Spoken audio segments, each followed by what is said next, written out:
सारे भैया ने भाई मेरी राम राम। मैं Jagdeep Sharma step up chaser YouTube channel पर आपका स्वागत करता हूँ। आज जितनी टेंशन जितनी हेजिटेशन मेरे को हो रही है कभी नहीं हुई थी, और बहुत बड़े बड़े इंटरव्यू कर लिए। आज ये इंटरव्यू सीरियस है, और सीरियस तो मैंने वैसे ही लगा है, लेकिन मेरे प्रश्न बड़े नॉर्मल हैं। मैं अभी चरखी दादरी में हूँ, और अ, मेरे ख्याल से अभी तक का सबसे सीरियस इंटरव्यू होगा। घबराहट हो रही है भाई।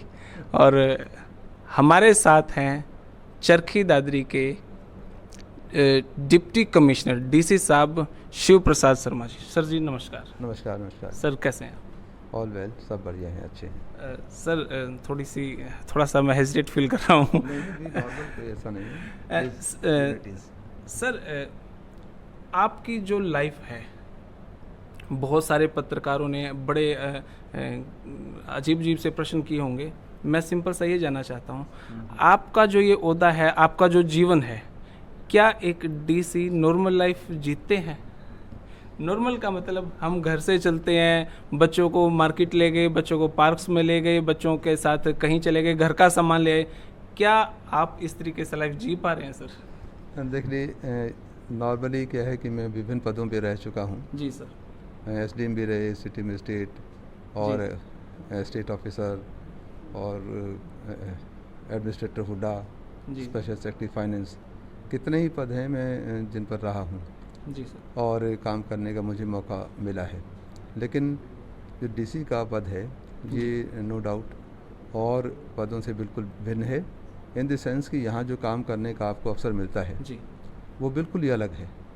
तो जाहिर है कि आप हर रोज़ तो ऐसे नहीं जा सकते कि शाम को आप बच्चों के साथ बाहर निकल सकें, कहीं घूमने के लिए जा सकें, ऐसा तो नहीं है। जी हर रोज़ ही करीब करीब इवन सैटरडे संडेज़ को भी मुझे जब अर्जेंसी होती है तो ऑफिसर्स की मीटिंग बुलानी पड़ती है, और कई बार खुद महसूस होता है कि भाई ऑफिसर्स को कम से कम एक दिन का तो छुट्टी का समय या आराम का समय मिल जाए। जी अक्सर मीटिंग्स 9:15 9:30 बजे के आसपास मेरे कैंप ऑफिस में आरंभ हो जाती हैं, क्योंकि आजकल जो कोरोना के संक्रमण चल रहा है जी उसको ध्यान में रखते हुए हर रोज़ ही मुझे ये अपडेट लेना पड़ता है ऑफिसर्स से, डॉक्टर साहिबान से, कि हमारे ज़िले में कितने अब आज पेशेंट हो चुके हैं, कितने सीरियस हैं, कितने अस्पताल में हैं, कितने लोग घरों में हैं, कितना कंटेनमेंट जोन बन चुके हैं, और अगर ज़्यादा बढ़ रहे हैं तो हमें एहतियात क्या क्या बरतने चाहिए ताकि पहले से ही हम एडवांस में इनकी तैयारी कर सकें और हमारे केसेस ना बढ़ें।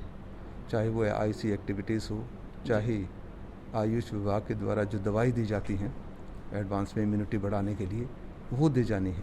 तो सभी महकमों को जो हेल्थ से संबंधित हैं विशेष तौर से उनको आमंत्रित करके उनको सलाह मशवरा करके हर रोज़ सुबह हम अपना प्लान बनाते हैं कि कल क्या कमी रह गई थी या क्या ज़रूरत पड़ी और आज हमें क्या करना है। और अगर चंडीगढ़ में कई बार अधिकारी अपने लेवल पर कई ऐसी दिक्कतें होती हैं सॉर्ट आउट नहीं कर पाए, तो मैं सीनियर ऑफिसर्स जो हमारे चंडीगढ़ हैं उनसे अनुरोध करके उन सारी समस्याओं को दूर करते हैं, और यही नतीजा है। कोशिश ये रहती है, इसी वजह से आप देख रहे हैं कि हमारे यहाँ ज़िले में सबसे कम अभी तक कोरोना की संक्रमण के मरीज़ हैं।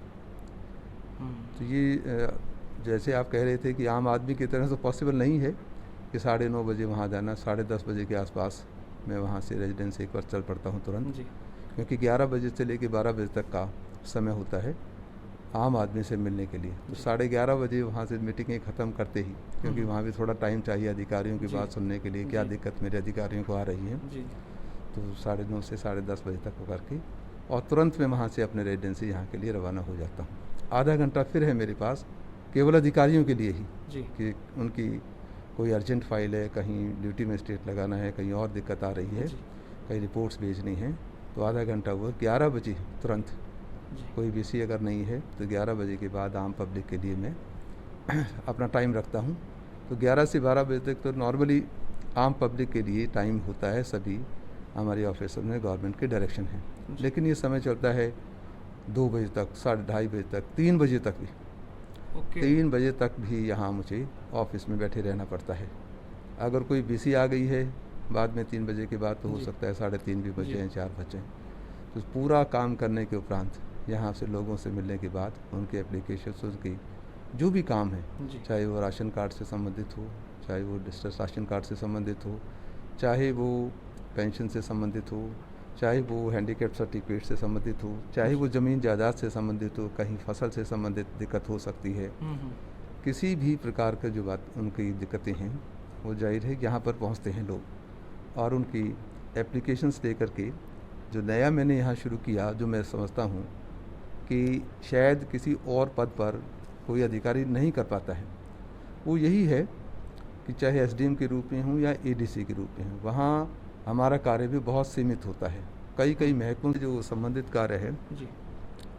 वो एक एसडीएम या एडीसी के रूप में वो आदमी नहीं कर पाता है, क्योंकि एक ही आदमी की जो शिकायत होगी या उसका ग्रीवेंस है जो, वो कई ऑफिसर से संबंधित भी हो सकता है, कई महकमों से उसकी एनओसी लेना है या कई रिपोर्ट्स ली जानी है, तो ये एक अलग टाइप का कार्य हो जाता है। तो जब मैं यहाँ इस पद पर आया तो मैंने देखा कि लोगों की दिक्कतें तो हैं, तो या तो उसको एक नॉर्मल तरीके से ही हम चलते रहते कि उसकी एप्लीकेशन ली जाए जी। और दूसरे जो अधिकारी हैं उनको मार्क कर दें और उसकी रिपोर्ट का इंतज़ार करें।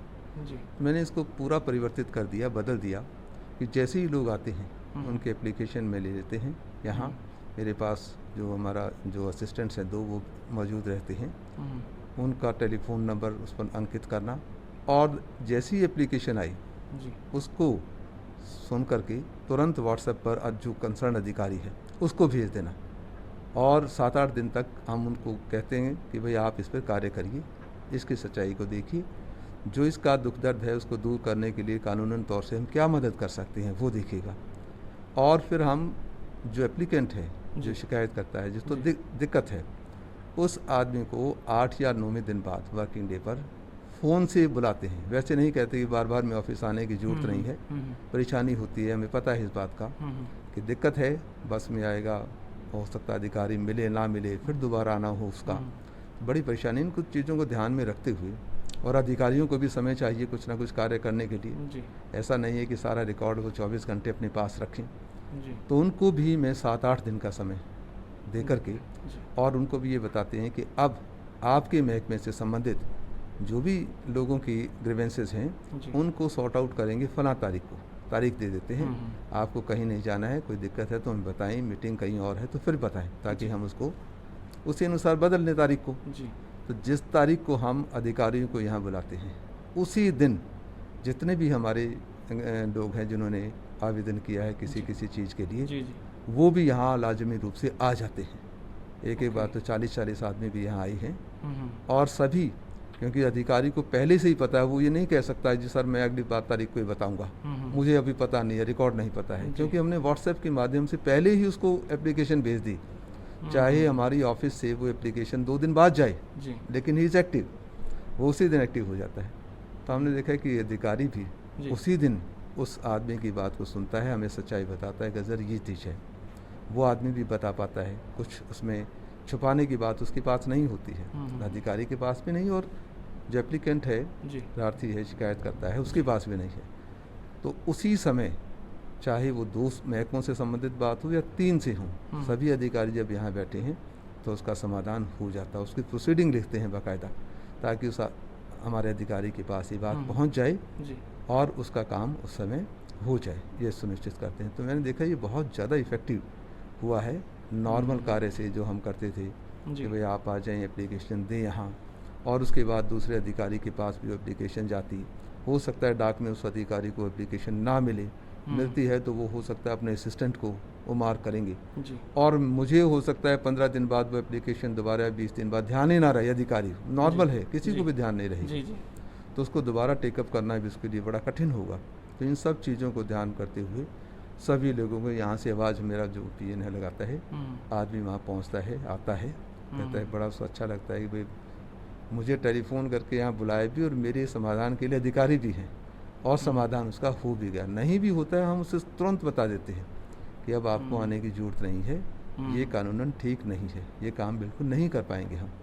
तो इस प्रकार से मैंने ये महसूस किया कि जो डीसी के रूप में मैं कार्य कर पाया हूँ जी। वो निश्चित तौर से बिल्कुल अलग है, और वो इसलिए कि मैं लोगों को तुरंत राहत दे पाया हूँ, ठीक तरीके से उनको राहत दे पाया हूँ। बहुत ज़्यादा डिले किया जाना, इंतज़ार किया जाना, इंतज़ार तो वो कर ही रहा है, इंतज़ार जी। कितने दिन तक इंतज़ार करें, और डिले किया जाना किसी चीज़ को कहते हैं justice delayed is justice denied, वो वाली बात है। तो जस्टिस को हम कितने डिले करेंगे तो डिनाई कर रहे हैं एक तरह से। एक गरीब इंसान को हर तरीके से, ना वो पढ़ा लिखा है, ना उसके पास कोई ऐसा साधन है कि गाड़ी से आ जाएगा, ना उसके पास इतना पैसा है कि बार बार में अपने एप्लीकेशंस को टाइप कराएगा जी। तो कितना कठिन परेशानियां हैं उस इंसान को। ये सारी चीज़ें देखते हुए एक बार बुला कर ही हम प्रयास करते हैं, और हुआ भी है ये कि उनका समाधान हमने किया है।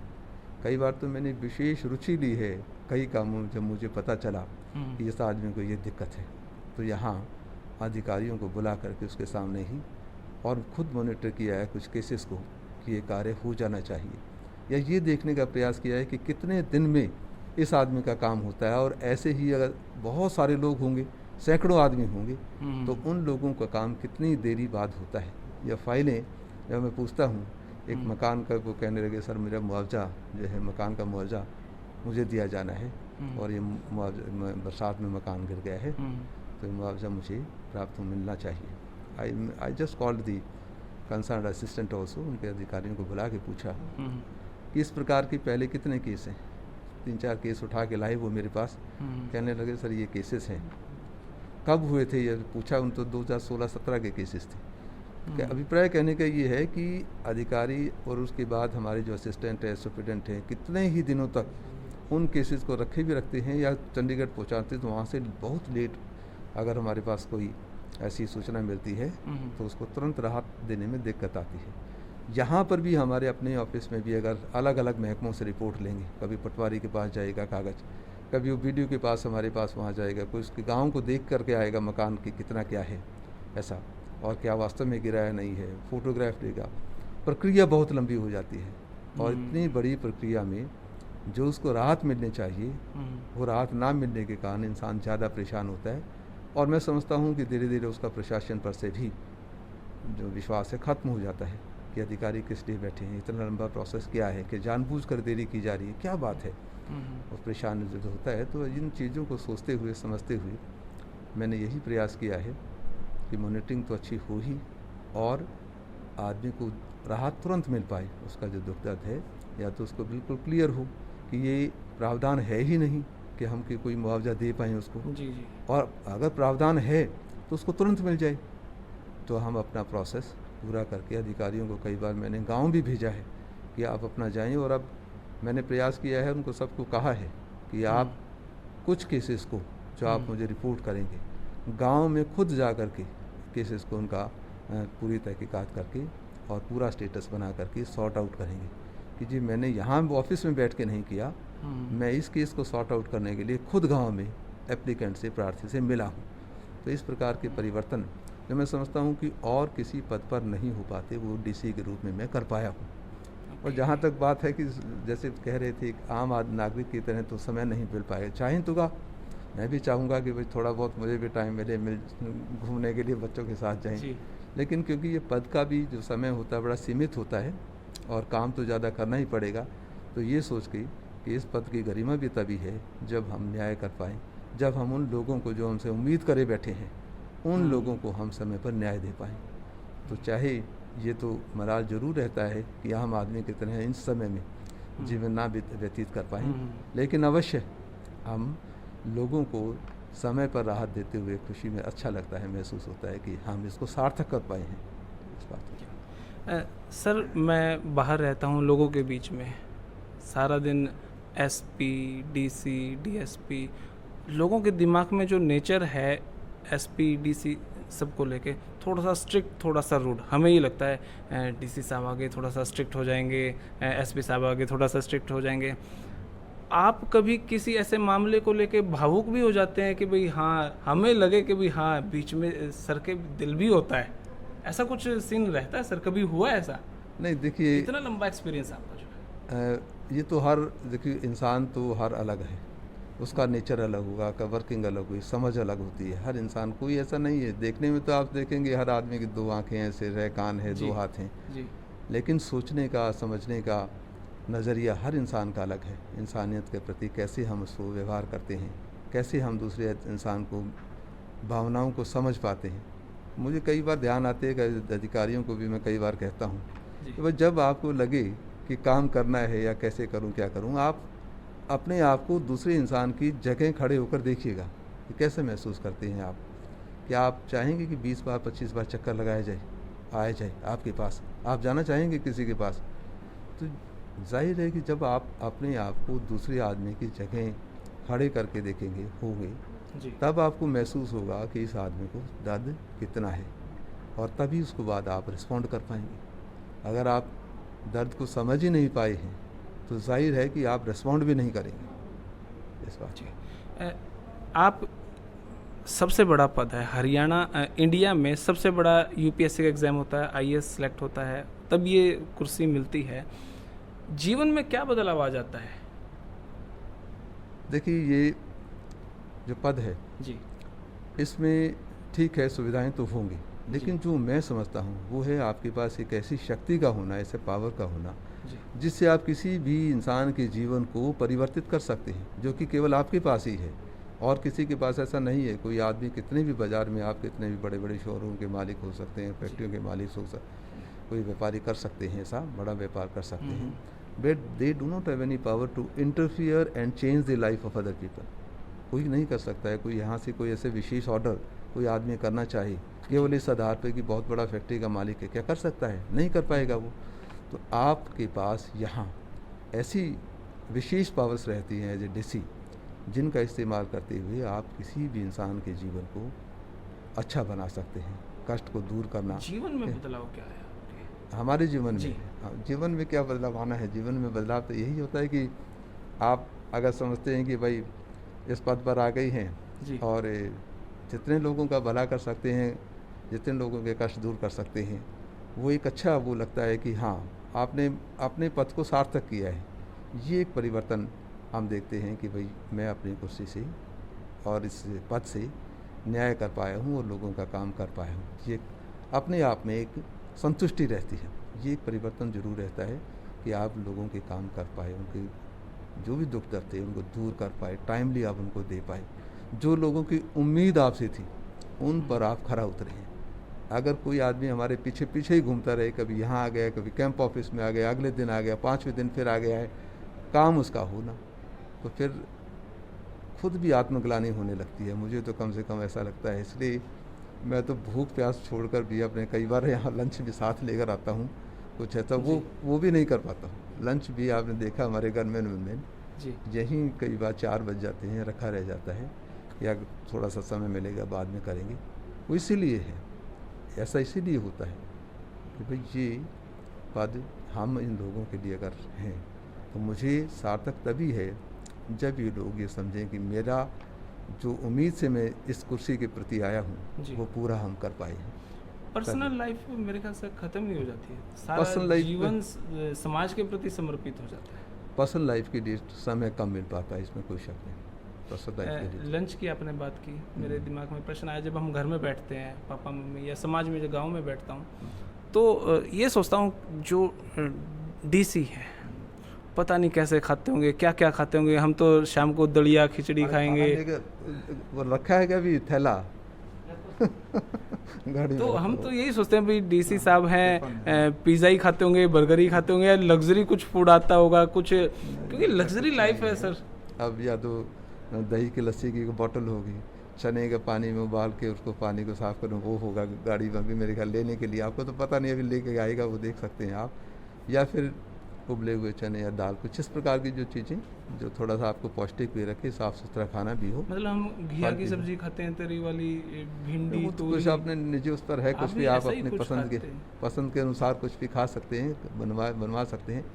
लेकिन वो तो स्वाद तो आपका जो है खाने के प्रति, चाहे वो आप घिया तोरी दाल खाएं, लेकिन विशेष बात ये रहती है कि उसके लिए भी आपको कई बार समय नहीं मिलता है। ऐसा नहीं होगा कि आप 1:30 बजे जा कर के खाने के लिए 1:30 बजे आप काम ही छोड़ दें और जो भोजन बना हुआ है ताज़ा वो खाएं। कितनी बार है कि मेरी वाइफ की पत्नी के फ़ोन आएंगे, जल्दी आओ जल्दी, मैं 5 मिनट के लिए आ रहा हूँ, 10 मिनट में अभी आ रहा हूँ, 5 मिनट में, और ये 5 मिनट कहते कहते कहते 3:30 बज जाते हैं मुझे। तो ये जो चीज़ें हैं कि इसमें जाहिर है कि भाई जी आपको एक नॉर्मल टाइम तो नहीं रहेगा। जो आपकी सर लग्जरी लाइफ है, मैं तो लग्जरी लाइफ ही बोलता हूँ। आप जाएंगे 3-4 गाड़ियाँ साथ में रहती हैं।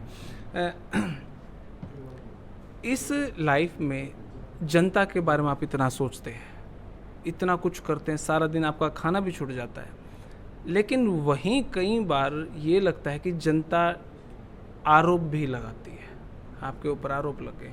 उस आरोप को किस तरीके से किस नज़रिए से देखते हैं, या फिर ये सोच लेते हैं अच्छा ये था, इसको तो बाद में देख लेंगे, रिवेंज नेचर, ये किस नज़रिए से आप उसको देखते हैं? देखिए, मेरे अंदर कभी रिवेंज का नेचर नहीं आया है। ये ऐसा हो सकता है कि आम, क्योंकि कोई भी आदमी अगर आपके पास आता है दुख दर्द के लिए, कहीं किसी की ज़मीन पर कब्जा कर लिया है, किसी का कुछ हो रहा है, तो हो सकता है कि दूसरी पार्टी जिसने भी उसकी ज़मीन पर कब्जा किया होगा, कोई ज़बरदस्ती उसका जो है गिरदावरी बदलवा ली है, कुछ भी आप जो समझे, जो शिकायतकर्ता आएगा, तो जाहिर है कि शिकायतकर्ता जिस भी पार्टी के विरुद्ध शिकायत लेकर आएगा वो भी पहुंच जाएगा। अगले तीसरे चौथे दिन 5वें दिन या जो भी हम बुलाते हैं वो भी पहुंच ही जाएगा और बताएगा कि भाई ये चीज़ सर नहीं ऐसी है, या कुछ भी ऐसा प्रभाव डालने की कोशिश करेगा, कुछ भी प्रयास करेगा, तो या हाँ जो है रिक्वेस्ट करें, कुछ भी, anything he can do. But the point is कि वी हैव टू सी कि सही क्या चीज़ है इसमें, और जो सही है उसी को थोड़ा सा मैं दोबारा फिर सोचता हूँ कि जल्दबाजी में कहीं ऐसा ना हो कि गलती फैसला हम ले लें, उसको हम विड्रॉ करें, ऐसा नहीं। तो ये सोच करके अच्छी तरह सारे कागजातों को सोच करके, और उसके बाद बस करिए, थोड़ा सा कोई बात नहीं, बाद में अनऑफिशियली बता दीजिए। हाँ वही लगा। तो क्या हम जब से बता दें, जितना भी है, तो दूसरी पार्टी जब आएगी तो देख करके, और सारी बातें दूसरी पार्टी की भी सुन करके, और जो बात सही होती है रिकॉर्ड को भी देखते हैं, उसकी बात भी सुनते हैं, और भी मौके पर भी कई बार भेजना पड़ता है अधिकारी को, और जो सही होता है वो काम करते हैं। हो सकता है दूसरी पार्टी जिसके भी खिलाफ फैसला होगा वो ज़्यादा तो प्रसन्न हो सकता ना हो उस समय, क्योंकि इसे एक अहम होता है इंसान को कि यार मेरे खिलाफ ये बात क्यों हो गई है, मैं तो बड़ा गलत भी है तो भी उसको अहम रहता है, क्योंकि अगर अहम ना हो और वो सच्चा आदमी हो तो हमारे पास केस आए ही ना, आएगा ही नहीं। सही बात। तो जाहिर है कि वो ये सोचता है कि यार इस इंसान ने, या गरीब है तो मेरे खिलाफ, मैं तो बड़ा संपन्न आदमी हूँ और मेरे खिलाफ ये क्यों जो है डीसी साहब के पास यहाँ आ गया है, या मेरे खिलाफ कैसे फैसला दे दिया है डीसी साहब ने। तो उसको थोड़ा, मुझे लगता है कि ये आपत्ति तो होती होगी, उसका मन तो थोड़ा ख़राब हो सकता है। हो सकता है कुछ हमें बाद में बाहर जाकर कह भी दे, लेकिन हमारे कानून तक वो बात ना भी पहुंच पाए, बहुत कम होता है कि पहुंचे। लेकिन मन ही मन तो ये सोचता ही है कि फैसला ठीक दिया है। कम और गरीब आदमी को तो संतुष्टि है ही, वो तो हो सकता है 5, 10, 15, 20 लोगों को बताए भी कि भाई हमारे लिए तो साहब ने जो है कोई, हमने तुम्हारा तो कोई साथ था नहीं, मैं तो केवल अकेला ही गया था, मैंने तो किसी को सिफारिश ही नहीं की, और फिर भी जो है मेरा काम हो गया है। तो उसकी आप अंदाज़ा लगाइए कैसे इंसान का, जो केवल अपनी उम्मीद के लिए आया अधिकारी के पास, कुछ नहीं उसके पास, कोई सिफारिश नहीं, कुछ नहीं, केवल सच्चाई है उसकी जो साथ दे रही है उसका, वो यहाँ पर पहुँचा है और उसको न्याय भी मिल जाए, टाइमली भी मिल जाए, तो मैं समझता हूँ इससे बड़ी खुशी उस आदमी को नहीं हो सकती। कई बार ऐसा सीन भी होता होगा, एक गरीब आदमी है, एक सुदृढ़ आदमी है, गरीब आदमी टेक्निकली गलत है, सुदृढ़ आदमी टेक्निकली सही है, तो गरीब आदमी की तरफ कई बार मानवता के हिसाब से भी आपको सोचना पड़ता है, या सोचते भी रूल ऐसा ही कहता है तो हम गरीब के लिए कुछ नहीं कर सकते, उस पोजीशन पे क्या करते हैं? नहीं, उस समय हमें समझाना पड़ता है, ऐसे हो जाता है। कई बार ऐसे हैं, कई मेरे पास ऐसे आए हैं केसेस वगैरह, जहाँ परिवार के लोगों ने ही उनको बहका करके, या जो भी उनको लालच दिया या कह करके, जो उनके हक की ज़मीन थी वो सब अपने नाम किए बैठे हैं, गलत तरीके से अंगूठा लगवा लिया है, साइन करा लिए हैं। ऐसे हैं कई केसेस हमारे पास आए, मेरे पास ऐसे आए हैं। तो उनका सारा रिकॉर्ड भी देखा, कई साल हो गई है उनको, ए से बी, बी से सी को भी चली गई है वो ज़मीन, लेकिन उस आदमी को मलाल तो है ही, जो आदमी के साथ नाजायज़ हुआ है, और उसका हक भी था, लेकिन गलत तरीके से हो सकता है नकली साइन करा लिए, हो सकता है उसको लालच देकर उसके कागज साइन करा करके अपने नाम करा ली है जी। लेकिन यहाँ एक बंधन जरूर है कि कागजों को, चाहे हम व्यक्तिगत रूप से उससे संतुष्ट भी हों, उससे सहमत भी हों, लेकिन ऐसा संभव नहीं है कि हम व्यक्तिगत रूप से संभव होने के कारण, संतुष्ट होने के बाद भी हम रिकॉर्ड में तुरंत तब्दीली कोई कर दें, ऐसा पॉसिबल नहीं है। कानून है, उसको तो फॉलो करना ही पड़ेगा, अगर प्रोसेस है तो उसको आना ही पड़ेगा, सहमति ऐसे कई केसेस आए हैं, निजी रूप से भी मैं उससे संभव ऐसा हुआ हूँ, एक दो बार मेरे करियर में ऐसा हुआ है। एक बहुत पुराना केस था जहाँ कोई एक एनआरआई था, उसकी ज़मीन ही किसी और ने अपने नाम गिरदावरी करा ली। तो मैं बहुत संक्षेप में आपको बता रहा हूँ। तो व्यक्तिगत रूप से उसने सारा बताया, तो ऐसा नहीं था कि भाई हम तुरंत उसको सहमत होते हुए भी उसमें रिकॉर्ड में सारे चेंजेस करा दें, लेकिन उसने कागजात दिखाए, प्रोसेस फॉलो करना पड़ा। दूसरा वकील भी आया, वो भी आई दूसरी पार्टी, उनको बताया कि मैं तो कभी इंडिया में आया ही नहीं, यहाँ ये लोगों ने नकली कागज़ बनाए हुए हैं, इन दिनों में तो मैं कभी भारत में आया ही नहीं, इंग्लैंड ही रहा हूँ। कहने का अभिप्राय ये है कि अगर हम व्यक्तिगत रूप से भी सहमत हों, मानते भी हों, लेकिन फिर भी उसका जायज़ हक दिलाने के लिए कानूनन प्रक्रिया पूरी करनी ही पड़ेगी और करनी चाहिए भी। सर, बेस्ट अचीवमेंट आपकी पूरी जॉब में, बेस्ट अचीवमेंट आप किसको मानते हैं? हाँ, मेरी वो उस टाइम पे सबसे बेस्ट अचीवमेंट थी, वो करके मैंने खुश हूँ। मैं समझता हूँ कि ये जो आप बात जा कह रहे हैं, ये मेरे अलग अलग पदों पर मेरे साथ ऐसा हुआ है। ओके। हाँ, ऐसा नहीं कि भाई यहाँ पर आने की बात ही, और वो यही रहा जब मैंने एक ऐसे इंसान को मदद की या एक ऐसे इंसान को न्याय दिलाने में मदद की, जब बार बार में जो समृद्ध इंसान है वो बार बार में कहीं से फ़ोन करा रहा है या कहीं से सिफारिश कराने की कोशिश कर रहा है, इन सब को नज़रअंदाज करते हुए मैंने उस इंसान को उसका जायज़ हक दिया। सबसे ज़्यादा मेरा जो अपना मैं सोचता हूँ अकेले में बैठते हुए भी, जी। तो सबसे ज़्यादा मुझे प्रसन्नता भी होती है, संतुष्टि भी होती है जी। कि मैं चाहे कोई भी कुछ कहता रहे, लेकिन मैंने इस बात को सार्थक किया है, सबसे अच्छा मुझे लगता है। ओके। इसकी जुड़ी हुई और बातें तो बहुत हैं कि कहाँ पर पद पर रहते हुए जी। कैसा लगा, लेकिन वो बहुत अलग एक वो है बातें उसमें है जो अभी आपको बाद में बताना चाहूँगा। जी। अभी 1 महीना आपकी रिटायरमेंट का रह रहा है सर। हाँ, तो उस 1 महीने में आपको खुशी है या दुख है? खुशी है, मुझे खुशी है कि भाई मैंने अपना जो भी कार्य किया है वो केवल इसलिए नहीं कि वह आराम करना है, काम तो करते ही रहा हूँ मैं, कहीं किसी पद पर, कहीं किसी पद पर, कहीं किसी, लेकिन एज ए डीसी जब मैं यहाँ रहा हूँ तो मैं आपको बताया कि इसका एक मेरा कार्य करने का जब मैंने यहाँ देखा, वो एक अलग ही तरीके से मैंने काम किया है। एक सामान्य तरीके से जो हम कार्यालय का कार्य करते हैं जी। वो भी कर सकता था मैं आराम से, बिल्कुल इतना समय लगाने की भी ज़रूरत नहीं थी। एक कोई भी एप्लीकेंट आता है तो उसके आवेदन को हम केवल मार्क करें और मार्क कर इंतज़ार करते रहें, और फिर ऐसा भी हो सकता है कि हमारे जो सबऑर्डिनेट हैं अगर वो ना चाहें तो उसके आवेदन को महीनों तक भी उस पर गौर नहीं करेंगे, तो ये कहाँ तक जायज़ हो सकता था? या अधिकारी को डीसी एज ए डीसी पूरे ज़िले को ही संभालता है, सभी महकमों पर भी उसको रिपोर्ट लेनी पड़ती है, सभी महकमों को भी मॉनिटर करता है, प्रोग्रेस भी देखता है, आम पब्लिक को भी उसे देखना पड़ रहा है। फिर कहीं पर कोई लॉ एंड ऑर्डर की भी दिक्कत हो सकती है, कोविड-19 की भी दिक्कत है, सभी जितने भी महकमे हैं कोऑर्डिनेशन करती है, उनको हेड करना है, उनको आगे आगे चलना है जी। और अगर हम ही अगर सोते रहेंगे या आराम करते रहेंगे तो मैं समझता हूँ कि और महकमे भी आगे चलने का प्रयास नहीं करेंगे। आदमी की एक फितरत होती है, जी। सोचता है कि भाई मैं बहुत ज़्यादा आदमियों की कि यार कम काम करना पड़े, जी। अधिकारी चेक ना करें, मॉनिटरिंग ना हो, जी। तो अगर ऐसा ही अगर आप रखेंगे, मॉनिटरिंग नहीं करेंगे, चेक नहीं करेंगे, आगे खुद फ्रंट लाइन से उनको गाइड नहीं करेंगे, लीडरशिप नहीं देंगे, तो काम मैं समझता हूँ कि होगा नहीं, या होगा तो उसकी जो परसेंटेज बहुत कम होगी। आप कोई परिवर्तन आम लोगों के जीवन में ला नहीं सकते हैं, चाहे किसी भी क्षेत्र में हो, आपको देखना पड़ेगा, ध्यान रखना पड़ेगा, आगे बढ़ना पड़ेगा, अधिकारियों से पूछना भी पड़ेगा और अधिकारियों की दिक्कतों को भी समझने का प्रयास करना ही चाहिए। उनको भी ह्यूमन बींग्स हैं, उनको भी कई बार मैं भी ये सोचता हूँ, उनको कहता भी हूँ कि भाई मुझे पता है आप लोग एक अधिकारी 3 अधिकारियों का काम कर रहे हैं, but we do not have any other option, we are in the government service for the people, इन लोगों के लिए आए हैं जी। आप चाहे तो छुट्टी ले लो, कहीं और चले जाइए, जब तक यहाँ हैं तब तक तो काम करना ही होगा, और ये हम अपनी मर्जी से आए हैं, काम करेंगे। लोगों की अगर आप समझते हैं कि सार्थक बनाएं तो उनका काम करें, आपको संतुष्टि तभी मिल पाएगी। एज ए डीसी आप यहाँ रहे, कोई इस बात का मलाल या कोई दुख, अब रिटायर हो जाएंगे आप, कि भाई मैं वो काम कर नहीं पाया, वो मैं कर सकता था, कोई ऐसा काम? ऐसा काम अभी हमें लगता है कि मुझे ऐसा काम तो, क्योंकि कई चीज़ें ऐसी हैं जो बहुत लंबे समय तक चलती हैं जी।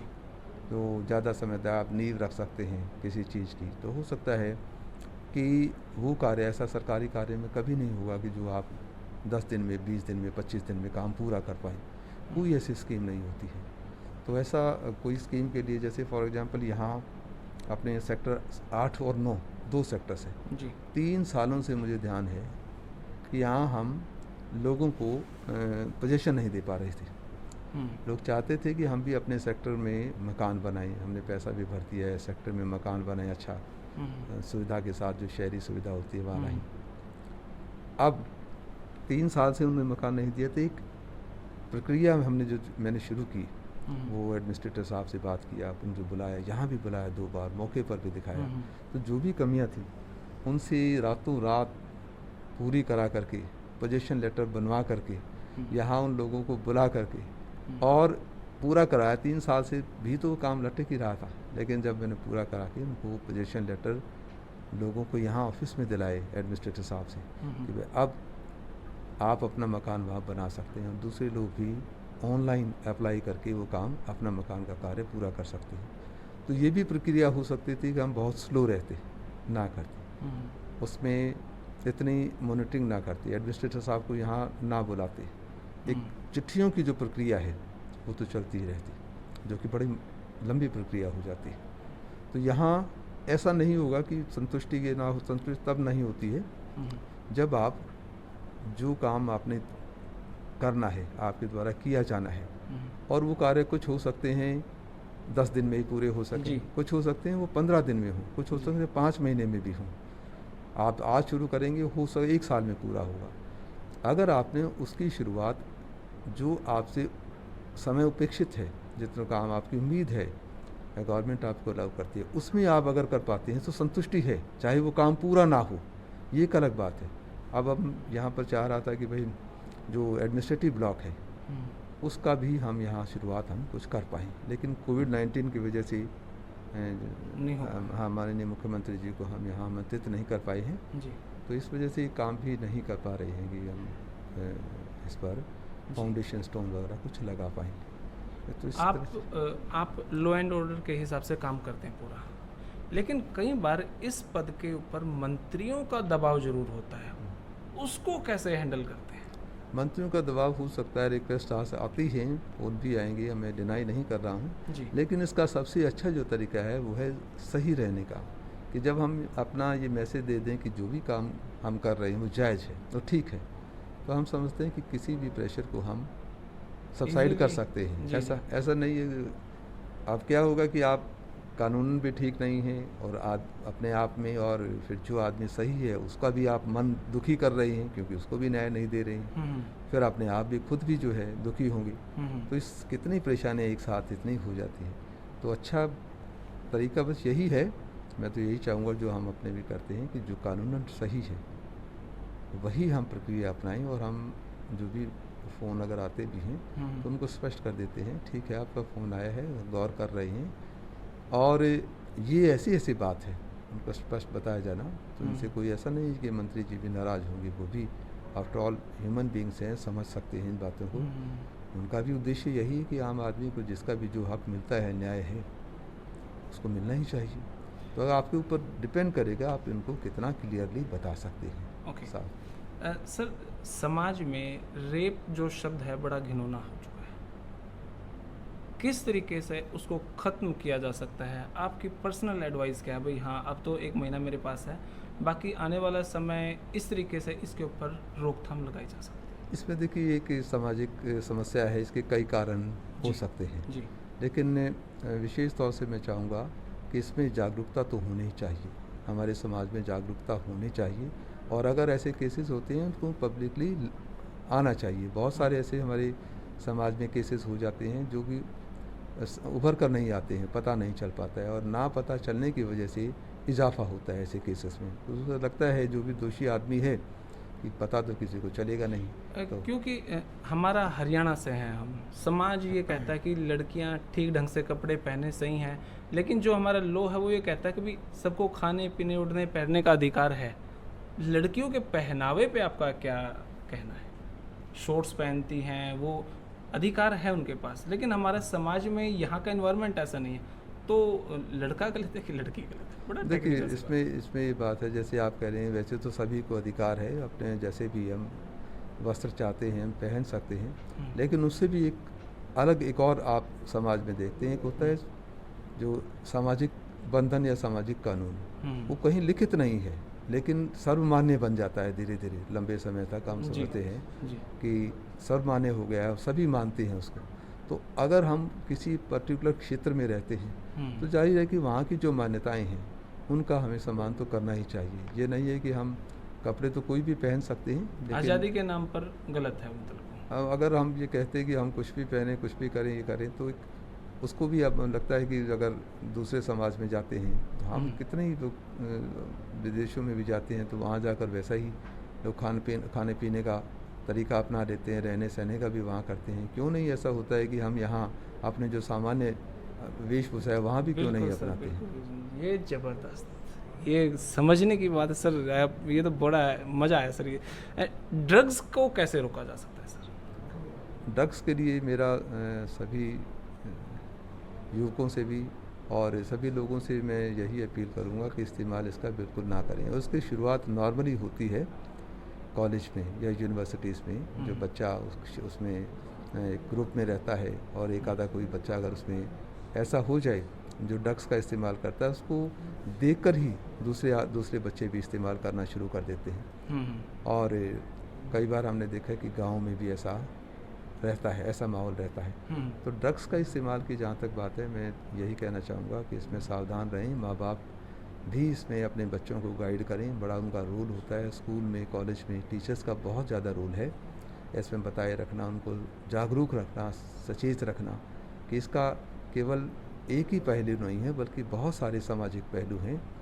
जो केवल सेहत ही नहीं है, केवल अपने आप को ख़राब करना, अपने मन को, शरीर को ख़राब करना ही नहीं है, आर्थिक रूप से ख़राब करना ही नहीं है। कितने ही परिवार के लोग उससे जुड़े होते हैं तो उनको कितनी मानसिक पीड़ा रहती है अगर कोई आदमी ड्रग्स का इस्तेमाल करता है, इसका अंदाज़ा नहीं लगा सकते हम लोग। तो हर स्टेज पर, अगर स्कूल में है उस स्टेज में है, आप देखते हैं 10वीं 12वीं के छात्र हैं तो हॉस्टल में रहते हैं, वहाँ भी ध्यान रखना पड़ेगा टीचर्स को। घर आता है तो माँ बाप को भी इसकी समस्या को ध्यान में रखते हुए उनको भी अपने बच्चों को सचेत करना पड़ेगा, ध्यान करना पड़ेगा, प्यार से ही समझाना पड़ेगा। बहुत ज़्यादा दबाव से इसमें काम नहीं चलता है। और समाज में भी जहाँ बड़े लोग हैं उनको ये बात बतानी पड़ेगी कि ड्रग्स का कोई इस्तेमाल किसी भी रूप में सही नहीं है, ना हमारी सेहत के लिए, ना हमारे मन के लिए, ना हमारी शक्ति के लिए, ना हमारी आर्थिक विकास के लिए कि हम बहुत ज़्यादा समृद्ध हो जाएंगे, कुछ ऐसा नहीं है इसमें। तो ये बातें ड्रग्स की जो बातें हैं, लेकिन एक जाहिर है कि ये समस्या हमारे समाज में अब धीरे धीरे बढ़ तो रही है।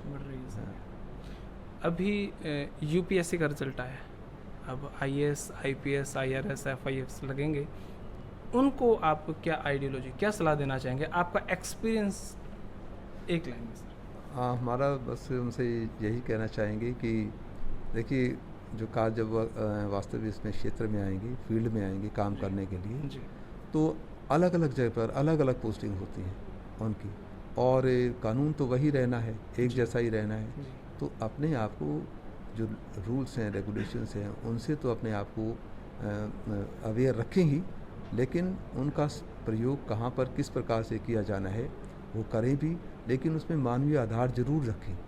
ऐसा नहीं है कि बगैर मानवीय के, after all the rules have been made for the people, लोगों के लिए बने हैं, हमने बनाए हैं, तो मानवीय आधार अवश्य रखें उसमें, ये जरूर रखें। जी। और लास्ट बात सर, अभी आप अगले महीने फिर से रिटायर हो जाएंगे, घर पर रहेंगे, राजनीति में आएंगे या क्या करेंगे सर?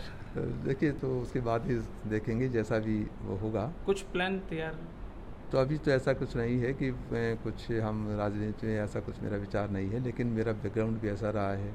जो पहले लेक्चरर रहे हैं, एलएलबी किया है, मैं अंग्रेज़ी किया है, एमफिल किया है, तो हो सकता है कि भाई हम ऐसे इस प्रकार से जो है ना किसी इलेक्शन कमीशन में या कहीं पर भी जो हमारे ज्ञान है उसका उपयोग कर लें, उसका फ़ायदा जो है लोगों को पहुंचा पाएँ। तो कई बार मुझे बुलाया भी है, जो हिपा इंस्टीट्यूट्स हैं हमारे, जो ट्रेनिंग इंस्टीट्यूट्स हैं, तो उसने हमें बुलाया भी है, कई बार बुलाया है उसके लेक्चर्स के लिए, तो मुझे बड़ा अच्छा लगा कि अपने ज्ञान को हम दूसरे लोगों से साझा कर पाए हैं, तो इसलिए ठीक लगा, कर सकते हैं। चरखी दादरी की जनता, हरियाणा की जनता को क्या संदेश देना चाहेंगे सर?